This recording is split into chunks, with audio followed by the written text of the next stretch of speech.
welcome back to a new episode of Westerospective, where we bring you the Game of Thrones old seasons and the new. I'm Geoff. I just about forgot what show we were doing, and I'm Ron.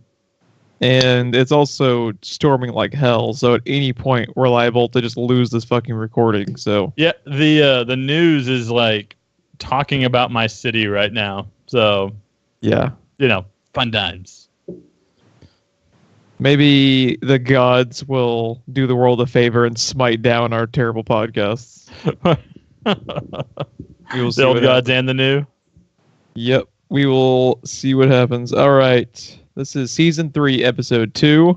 Fair warning: we watched these episodes, even though they're previous seasons, we watched them knowing what we know now. So there will be spoilers up until the current ending of season 6.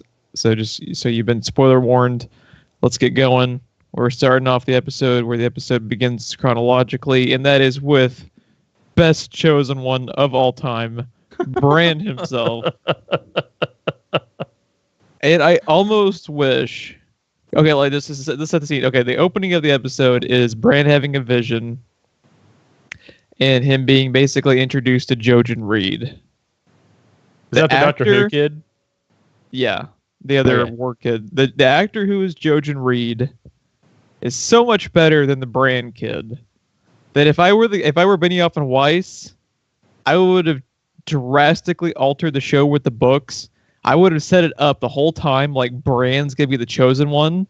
I would have flipped it to be Jojen Reed and let fucking Bran get killed at some point. Yeah. That would have been kind of a mindfuck for book readers because Bran is one of the premier characters as far as story arcs go in the book. Mm-hmm. And since he's a fucking warg and he can see the fucking three-eyed raven, you easily could have made that change. Now, book readers would have been pissed off, but book readers are pissed off anyway because nobody likes Bran. Yeah, it wouldn't matter what you did. So, to me, it's like win, win, win, win, win. Done, moving on. But that is an alternate history that sadly did not exist. So, did you have anything to say about the first vision that he sees? Other than... I just like how his first reaction was, oh, it's that damn three-eyed bird. And then he draws his bow and shoots at it. I mean, right. That's his first reaction. By the way, it was between the last season and this season where the Bran actor quit giving a fuck. Because in this episode, I can notice a difference. I saw a difference as well.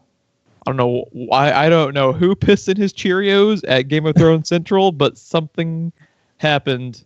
And again, I really like the actor who is Jojen Reed. Everything I see that guy in, I think he's good in. And I've seen him stuff here and there, but I always remember him from Doctor Who. He's one of the main guys in the Maze Runner. Maze Runner, yeah. I think he's the only person with any acting talent. You're not wrong. I mean, as far as the main stars go, I know Littlefinger's in one of them. Yeah, he's like the villain in the second one, I think. What? All right. Littlefinger? A bad guy. What? Going outside the typecast there. Okay. The next scene they go to is Robb and Talissa. Basically, when they're kind of doing their whole thing, when their camp gets the news that Kat's father is dead, and they double that up with the news that Winterfell has basically been burnt to the ground. And I don't know if we said at the opening of the episode, we have also not seen this episode for like a week for you and a few days for me, so we might end up getting this episode a little bit jumbled up or misremembering stuff. But did you have anything else to say at this point, really? Also, didn't the note from Ramsay say that the Ironborn were already gone when he got there? But we know that's not true because he offered them a truce. Hand over Theon and let you live. Yeah, they're already playing the Starks. It's just done so subtle that you can miss it. I'm sure I missed it the first time I watched it. Because it was like in the previous episode when they knock him unconscious, they talk about how the deal was we get to go free if we hand over him. And then when the Raven comes in, it's, oh, the Ironborn had already left. No one was there when we got there. Yeah, those goddamn Boltons. I know. Sons of bitches. Speaking of Theon. Yeah, we transition to Theon basically getting put up on the family rack, their fucking crest. I totally forgot about Ramsay in this scene. Oh, where he actually I forgot the subplot of him fucking with him. all about that. At this point, you might see him in the background, but he is never addressed until towards the end. Yeah. Because at this point it's just Theon. Because Theon at this point they start torturing him, and they're not even really asking him any questions. Yeah, not really. They're just torturing him, which is signs of what's to come for him. Unfortunately for Mr. Greyjoy. Yeah, we'll be going back to more of the Theon stuff in a bit once they transition back to him. The next scene they go to is the first scene with Brienne and Jaime, which will end up being really the main kind of focus of the episode to me, is what ends up happening with them. And I believe it's when they first show them, they're kind of walking through the woods and they end up encountering the dude who's like the commoner guy, right? Yes. And basically they have like shooting the breeze for a moment, and the guy moves on like nothing happened. Brienne's just kind of staring at him, and Jaime's like, he knows who I am. And she's like, you don't know that. He's like, he knows who I am. And he's just like, you can kind of tell Brienne knows, but doesn't want to accept the fact because because even though she's 90% sure, she's not 100% sure. Exactly. So she's still in her eyes killing an innocent. Yeah, and then chance that he is. It's worse than that though, because even though that's all true, Jaime is still like, you got to do it. You got to do it. Like, he's whispering in her ear, and you can see that she's half tempted to like do what he's saying. Yeah, she's internally, kind of weighing the balance on what they need to do. Yeah, I love their whole storyline, and it's about to get even better because we're getting into the shit where awful things start happening to both of them, and then through that they really start to bond, and their dynamic is really interesting. It always has been to me. Anything to add with that section yet? Nope. Okay, we'll be coming back to that one. The next scene they go to is, I just have it written down as Cersei and Joffrey. Is that the scene where he is being fitted with? Yes. For the wedding. And attire? the only note, I'm trying to remember exactly what they talk about, because the only note I've written down is Joffrey never misses an opportunity to be a dick. You'd be correct on that. Basically, what I can remember is Cersei, because she hates Marjorie so much, is using every little angle she can to try and plant seeds of doubt within his mind about marrying her, because she starts having the whole conversation with him about like, yes, you should technically marry her because it makes sense on paper, but do you even really know her? She starts doing that whole thing. That's right. Yeah, I remember that. And then it might have been like half the conversation, but that's also when he's just like going on about the tailor, about the flowers and shit like that. I think that might be why I wrote down that note. I wrote it down again later. I remember that. The same note. Joffrey is a thunder cunt. Again. Spoilers. Yeah. Man, going back and watching these earlier episodes, like, it kind of sucks that Marjorie got killed. I really like her. I like her character even more going back, like seeing like. I always really liked Marjorie, because like Tyrion, she enjoys playing the game, and she's a match for Cersei. So she's like a combination of all the best stuff about Tyrion and Cersei. Yeah. So I always really liked that character for that reason. And then she went and got herself blowed up. Along with like 3/4 the fucking city. So I guess it wasn't, I want to see that scene again so bad. I'm pretty sure I still see that scene in my nightmares. I'm just surrounded by murderous green goo. Oh, Jonathan Pryce. Man, they really did kill off like half the fucking cast in that one moment. It's such a really did. awesome show. All right, from there we go to let's see, Shay and Sansa. And this is really just them, if I remember correctly, them kind of talking about because Loras comes in and takes her to Elena and Marjorie, but I can't really remember what it is that Shay and Sansa are specifically talking about. Do you remember at that stage? Basically, well, that's a later scene. Loras basically just comes and invites her to talk with Marjorie and the grandmother, right? I mean, there's really not a whole lot else to that scene, if I recall. Yeah, it's one of those things where there's so much. It's like a transition scene. There's so much dialogue and so many characters in Game of Thrones trying to replay the episode in your head. It's really easy to get shit mixed up. Yeah, the next scene is what I was thinking of. So yeah, he comes in. Loras comes to get Sansa.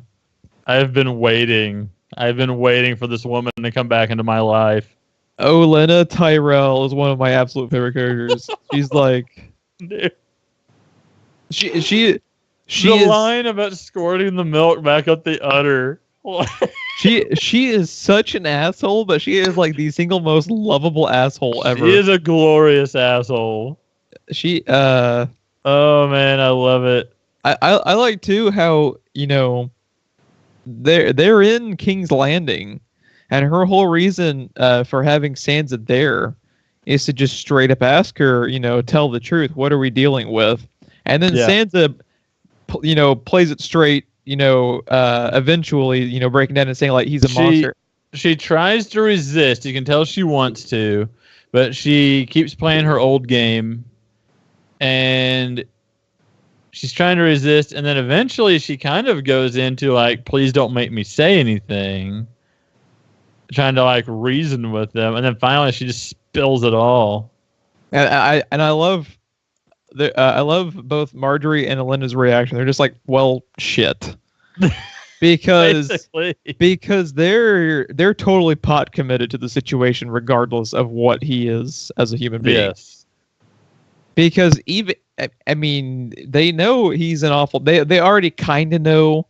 They're like 95% sure of what he is just because they summoned her and because of the questions they asked. Right. But now that they see the look in her eye... The look in her eyes of Sansa's just pure terror. Like they comment like, "Oh God, she's terrified." I was just about to say, like, grandmother, you can tell she's terrified. Yeah, I didn't really appreciate. I can't remember Sansa's real name. I didn't really appreciate that actress as much as I should have this early on. Sophie Turner. I misinterpreted her the first probably a couple times I watched this because I always she's really good. She's really good. I always took her as really just like almost like one of the two Luke Skywalkers in this show at this point. But she's a lot better than I give her credit for first time around.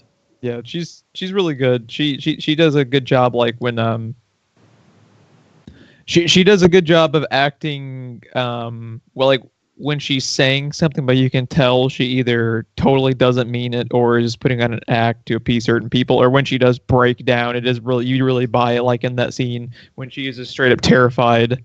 Yeah. And then when she openly admits some of the shit, she becomes terrified because, oh my God, I just said that out loud. Like at any point, all it takes is one person to hear one thing and she's fucking dead. And she portrays that really well to me. Did you have anything else to add about that scene other than Grandma Tyrell is fucking awesome? Oh my God, she's finally back. All right. I've been waiting for that character. From there, we go to an interesting scene. We go to the Stark camp as they're moving towards Rob's grandfather's funeral. And the scene starts out with Robb and Karstark on their horses. I'm trying to remember, what is it exactly that they're talking about in that scene? He calls what they're doing a distraction. And Rob says, Oh, my okay. grandfather's funeral is a distraction. He's like, are we marching off to war? And he's like, no. And he's like, then it's a distraction. And then I remember now. I didn't even have to write that down. I have no notes for this scene, and I remember that. I remember him. He ends the conversation with him. Karstark says, "I think you lost the war the day you married her." And he is absolutely fucking 150% correct. Yes. And they're close to figuring out how correct. Not only did he lose the war by marrying her, he wiped out the better half of 3 generations of Starks. Yep. In one decision. Yep. I don't even know what the hell we're going to talk about when we get to the Red Wedding. We're just going to sit here like we're just going to sit here like that's going to be it. We'll you know that they have those YouTube videos where are just reactions to people. We'll view us reacting to people's reactions to the Red Wedding, and that's it's like Red Wedding Inception. Yeah, I was robbed of that. Thank you, John Goddamn Stewart of the Daily Show. Oh, of the Red Wedding. Yeah, he was interviewing Peter Dinklage, and he basically just flat out spoils Robb Stark and Catelyn all at the Red Wedding, and I wasn't that far yet. I was behind. And I was just like, what the fuck? And right when I had that thought, like the entire audience lashed out, and Jon Stewart gave the response that I fucking hate. He was like, I'll read the books, and went back to the interview. That is such a bullshit. We could stop this recording right now to do a separate podcast about why that argument is utter horseshit. Yeah. To get us back on topic. Hey now. Dick. The scene. Sorry, it's we got another show to record. It's already 11:30. Jeff's fucking sleepy. It's not like we remember what the fuck happened in the show anyway. I know. Okay, the scene transitions over within the encampment to Talissa and Kat. And the story that Kat ends up telling Talissa is very interesting. Because when Talissa goes over to start speaking with her, she is doing this little embroidery type thing that is like, I guess, is it a Northerner tradition that I believe so. It's the same like thing that. you see her doing in season 1 with Bran. And then she starts up this whole story about how the reason they do that is when they are needing comfort for one of their children. And then she goes to this backstory that happened when one of the kids had the pox and almost died, and it was one time that she did that very thing, and it ends up being Jon Snow. Yeah. And she reveals that, you know, when Ned came back with baby, she kind of made a vow to the gods, you know, like, please strike down this baby and kill it. And then she believed that the gods had answered, and, you know, they were about to kill this baby, you know, later on when it had got the sickness. And it's just like, just really like that I'm blanking on her name, but the actress whose Cat is really, really great in that scene. Just like the when she starts talking about just like the heartbreak, like you can tell like with the way she's acting, like she really feels like she's a horrible person. She really sells it. Yeah, she really sells it, and it's a terrible story. I had actually forgotten about that scene. I forgot all about it too. Yeah. It's even more, everything having to do with Snow's backstory becomes infinitely more interesting knowing the newest revelations, which most people kind of assume for like the last 20 years, but we don't read the book, so we weren't already prepped for that type of thinking. Right. So once it's confirmed later on, then that makes it all more intriguing. Did you have anything else to add before we moved on? No.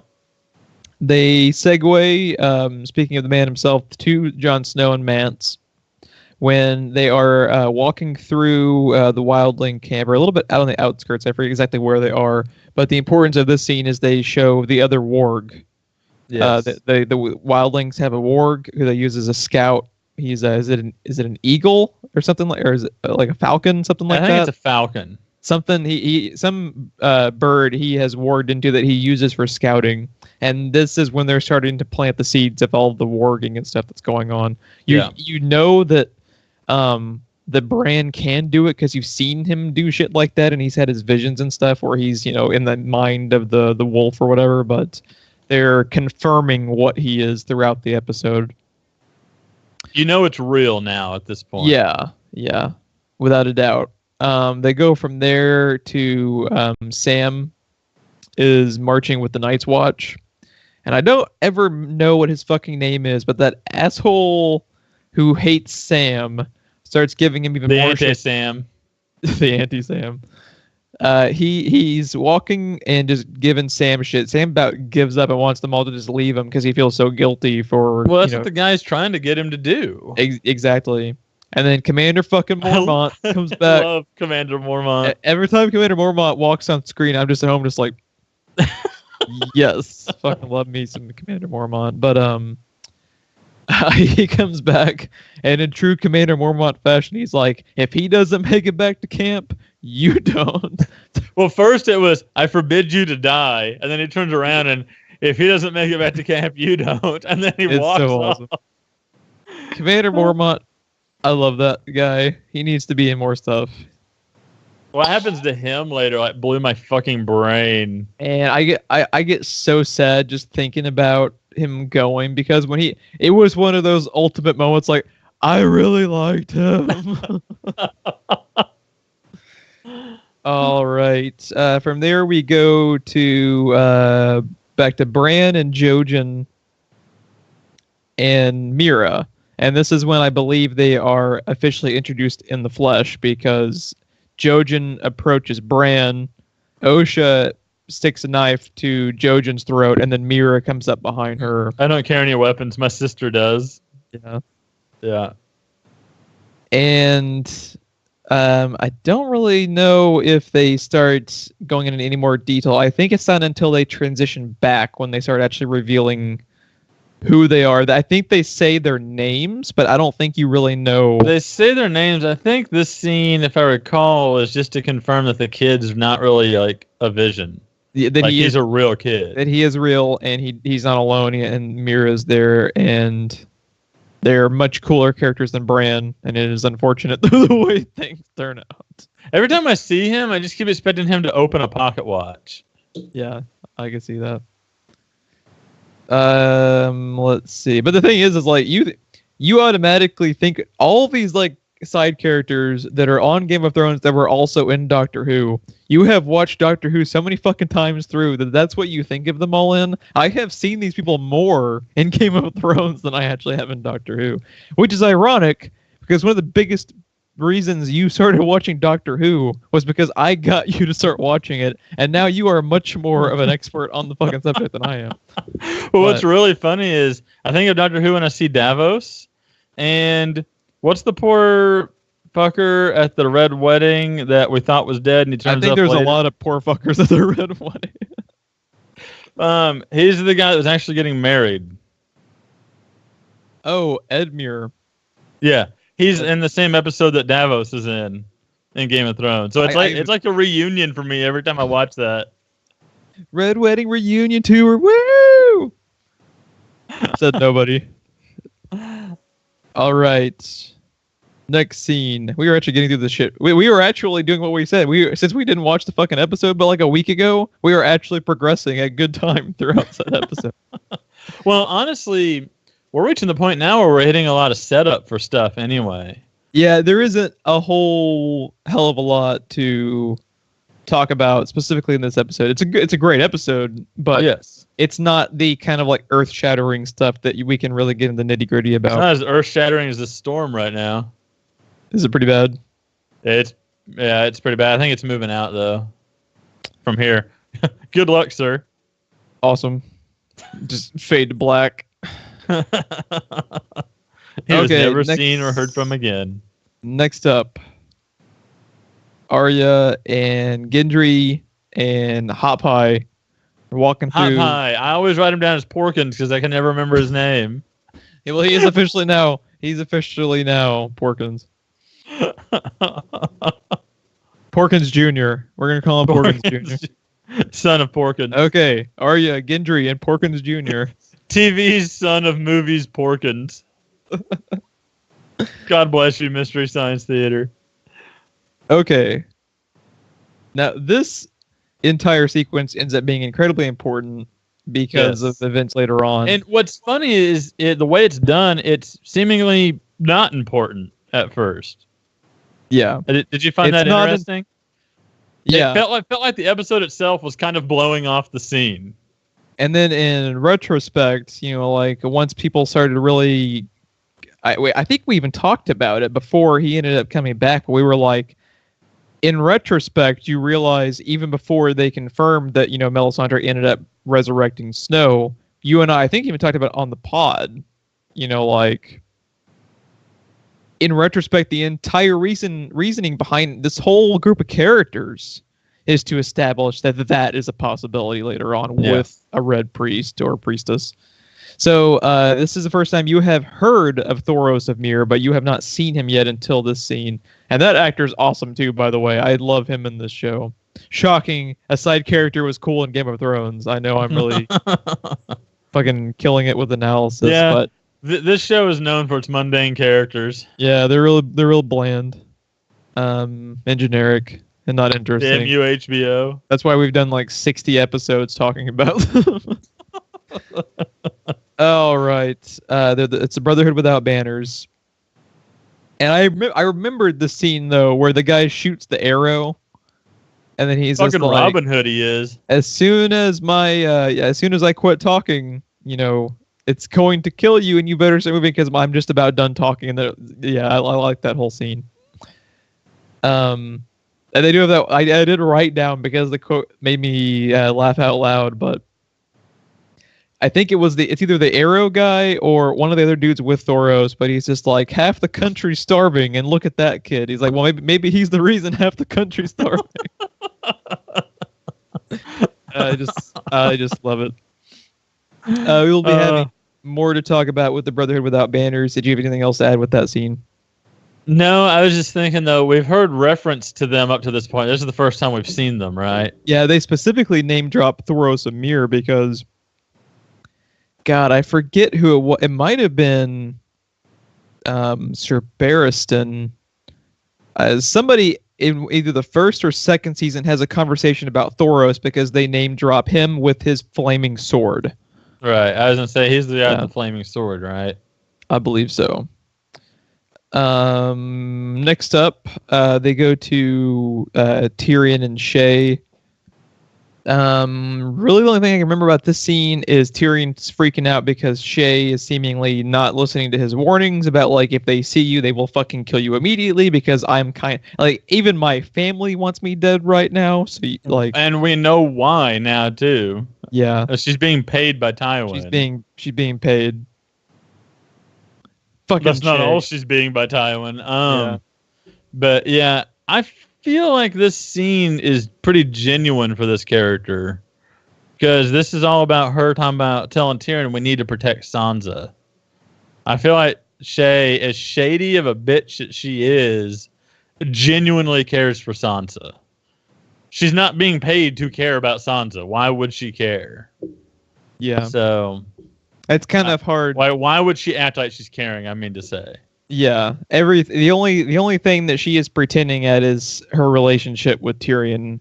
Outside of that, I would agree with your analysis on it. Her bringing it to Tyrion means that she knows that, like, on a certain level, whether Shay even knows or not, there's a respect for Tyrion because she knows what he's capable of.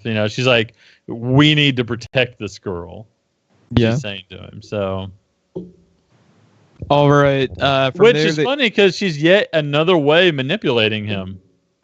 Oh, yeah. It's 6 ways till Sunday how much she screws over Tyrion, dude. From there, we go to Theon. Theon is still getting tortured, and the sound effects on his feet being cranked with that screw thing are not acceptable. That is my analysis of the scene. This is where you see Ray. Oh, shit. Are you still there? You still there? Can you hear me? Yeah. Hey, we recovered. Yeah, I could see and hear you perfectly the whole time. So I guess did I freeze? You were frozen like.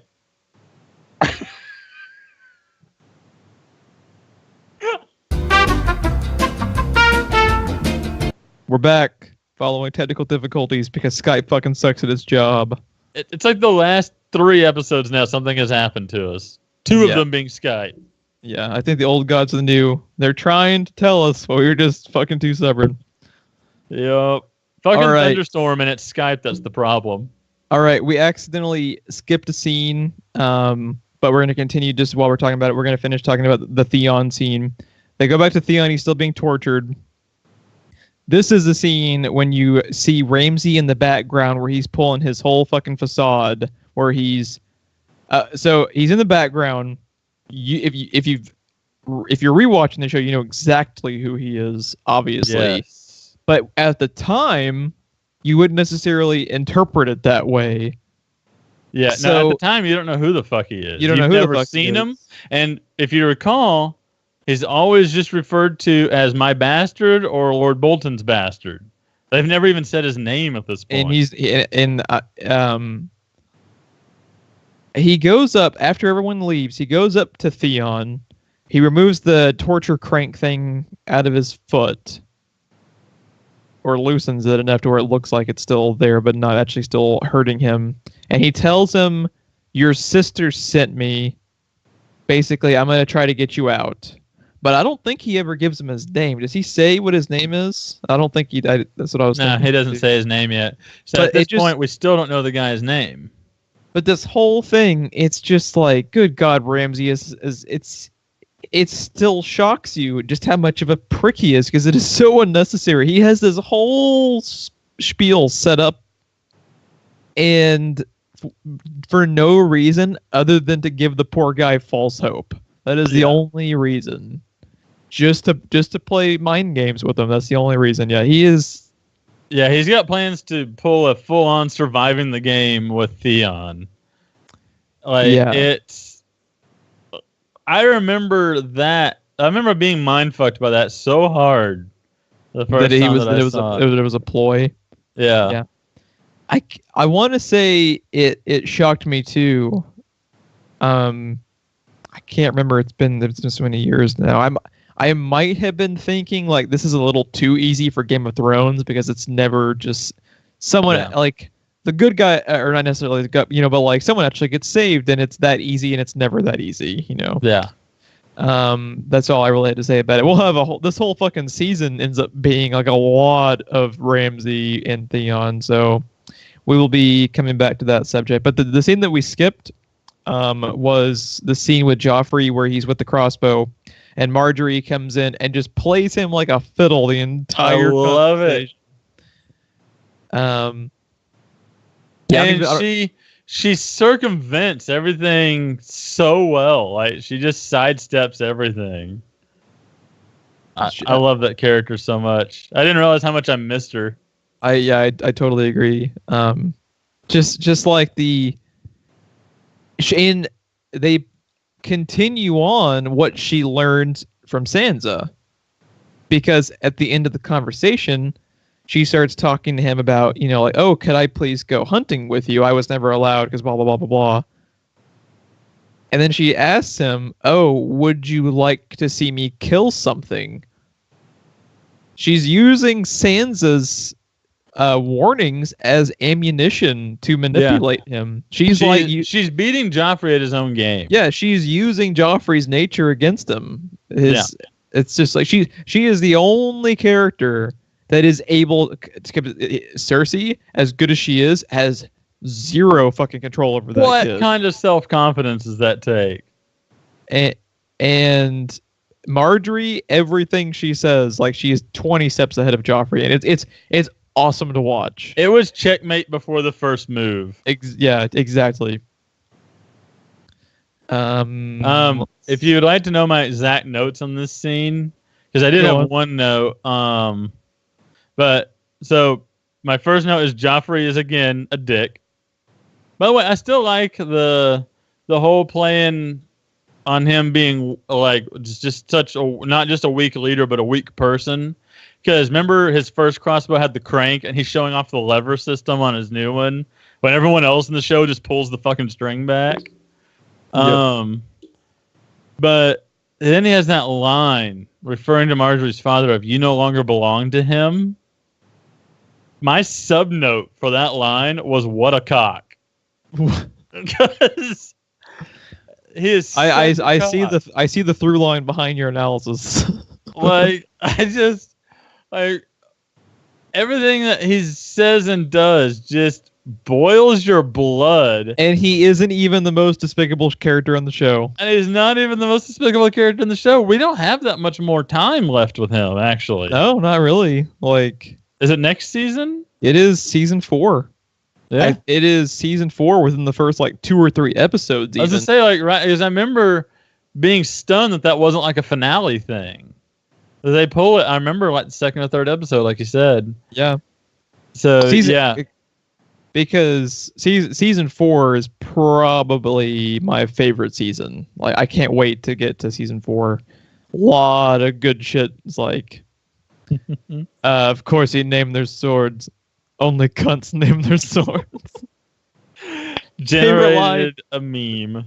Favorite line of all time in anything fucking ever. I love the Hound. So lots of cunts. Lots of cunts. Let's see if I can skip any more scenes. I'll try. I'll do my best.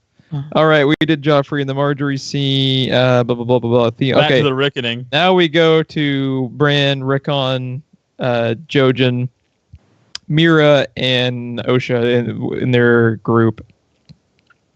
Jojen, this is where he starts really kind of giving him more details about kind of why he's there, as to basically he tells them, you're kind of the chosen one. Yeah. Fucking Westeros be damned, but goddamn Bran has to be the chosen one. It hurts me. Okay.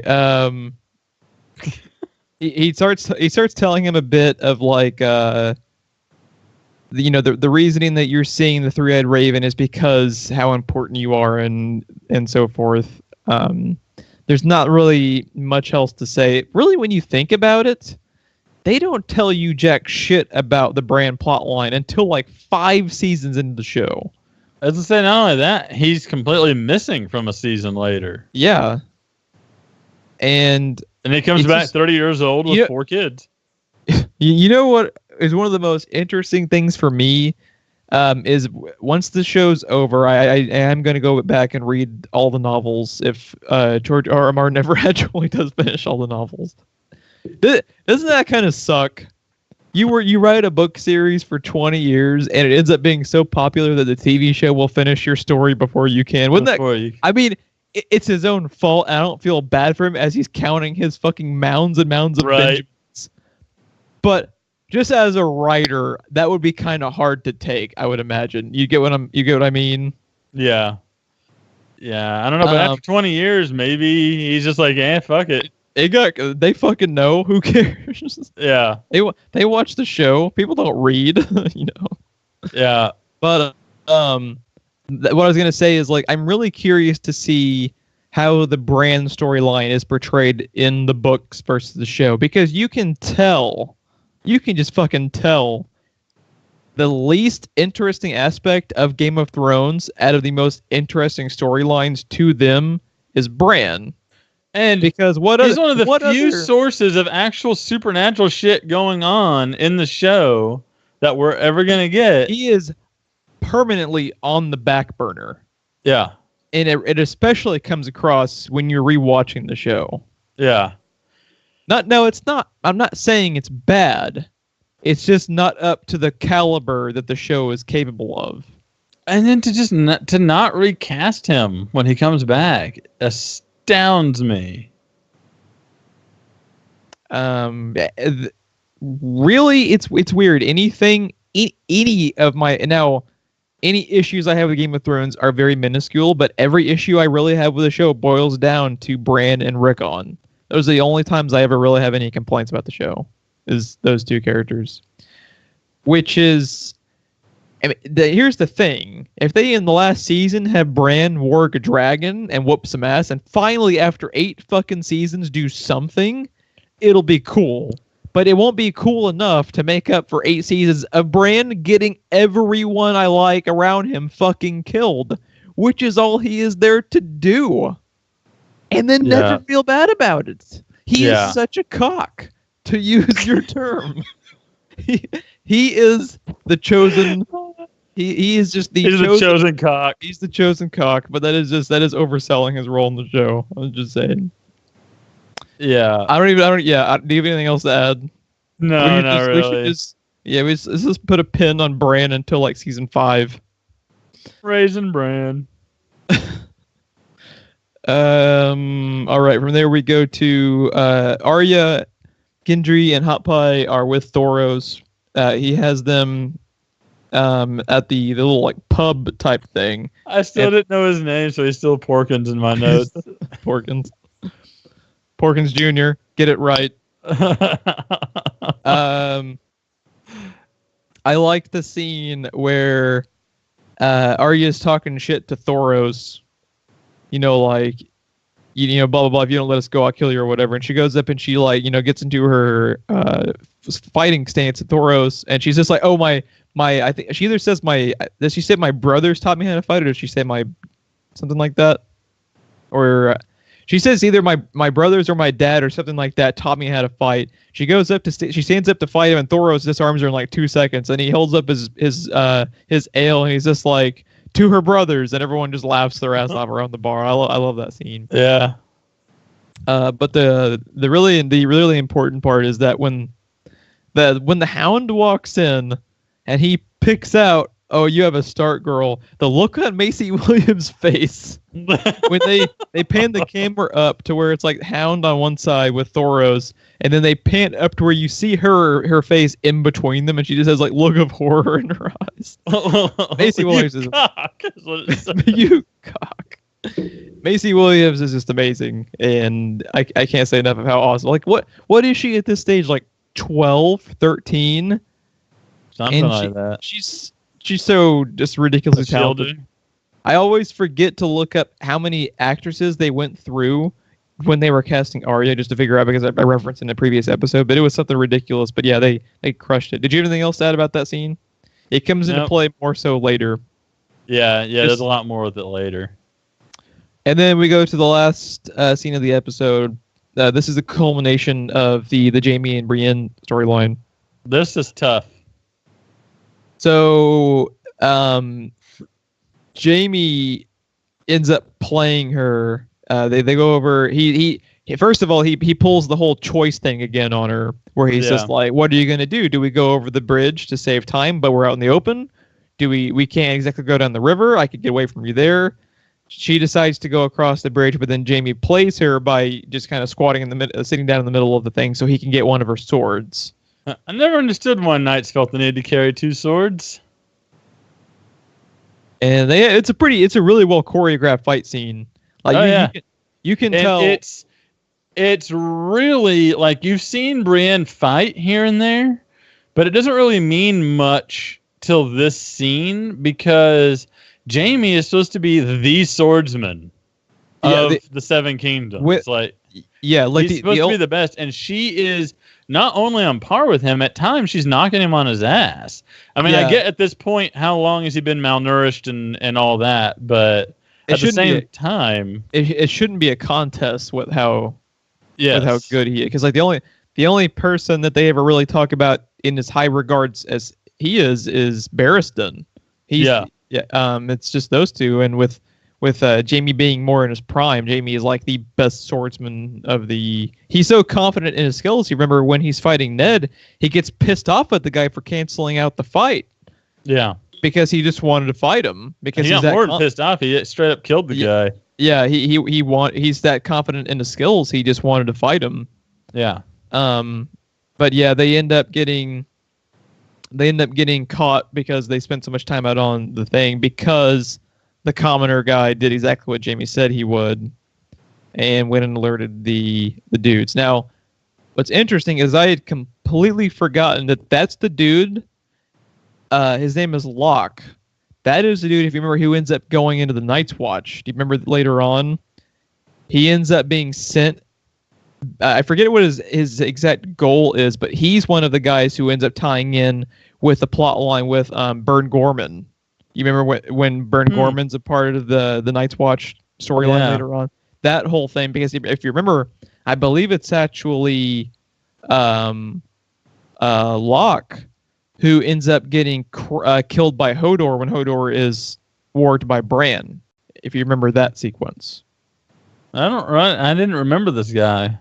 So he is actually I remember the actor, but I don't think I remembered him from Game of Thrones. He walks up in this scene. If you notice, he is kind of like Roos's right-hand man, because they have flayed man banners behind them, and I forget exactly.